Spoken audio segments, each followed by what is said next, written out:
Choisis la vie.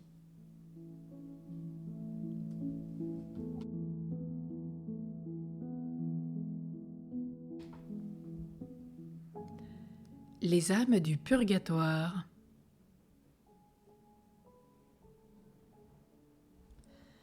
Dans certaines églises se trouve une chapelle dédiée aux âmes du purgatoire. Si nous nous y arrêtons, prions pour elles. Aidons-les par nos pensées, notre prière, notre amour d'aujourd'hui. Faisons célébrer des messes pour leur délivrance, leur salut.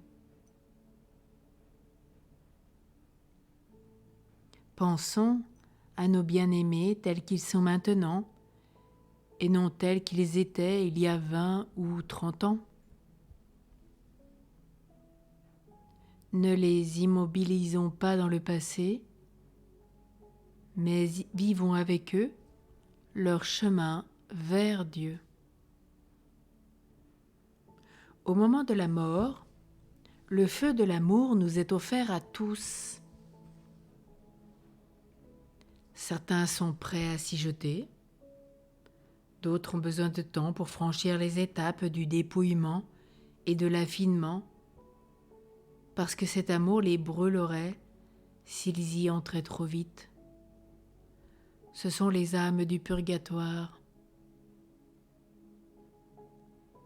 L'amour de Dieu nous attend, et c'est bien Jean de la Croix qui nous rappelle, ce grand saint, que nous serons jugés sur une seule chose, l'amour. Elles ont reçu la brûlure intime de l'amour de Dieu et ont perçu la douceur de la lumière ineffable. Mais ne se sentant pas prêtes à la joie des épousailles en raison de la profondeur du fossé qui les sépare encore de l'amour de Dieu, elles ont choisi de différer la rencontre pour se rendre plus belles et se mettre petit à petit en grâce avec lui. Elles sont heureuses d'être dans la perspective de vivre ce grand amour et en même temps elles sont dans la souffrance de ne pas y être encore. Elles vivent un état intermédiaire d'apprentissage de l'amour et de la purification. On pourrait dire par analogie que ces âmes ressemblent à des alpinistes arrivés à une altitude où ils respirent plus difficilement. Certains seront obligés de redescendre. Et pour accéder au plus haut sommet, il leur faudra du temps et de l'entraînement. De même, pour aller dans les grands fonds marins, les plongeurs, outre l'entraînement de la longue haleine indispensable, devront respecter en remontant des paliers de décompression, sous peine de complications parfois fatales. Quand la fiancée d'autrefois s'apprêtait au mariage, elle préparait son trousseau, y brodait les initiales entrelacées de son futur couple, en rêvant au jour de ses noces. Ce que vivent les âmes en chemin vers Dieu est comparable à l'expérience de la fiancée qui se prépare au mariage et à celle du sportif qui s'entraîne à la plongée ou à une grande ascension. Nous pouvons vivre dès maintenant en communion avec nos frères et sœurs en chemin vers Dieu. Notre amour leur fait du bien. Notre prière les aide grandement et les soulage. Des saints disent qu'ils attendent la prière pour la libération, voire une messe ou plusieurs. Beaucoup disent aussi quand nous faisons notre signe de croix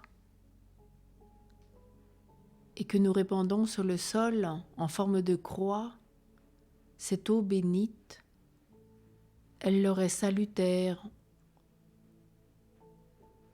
Oui, alors, quand nous rentrons dans une église ou chez nous, dès que nous rentrons dans notre chambre ou peut-être au bureau, là où nous avons nos bénitiers, faisons un signe de croix sur nous-mêmes avec de l'eau bénite et faisons un signe de croix avec de l'eau bénite au sol pour les âmes du purgatoire.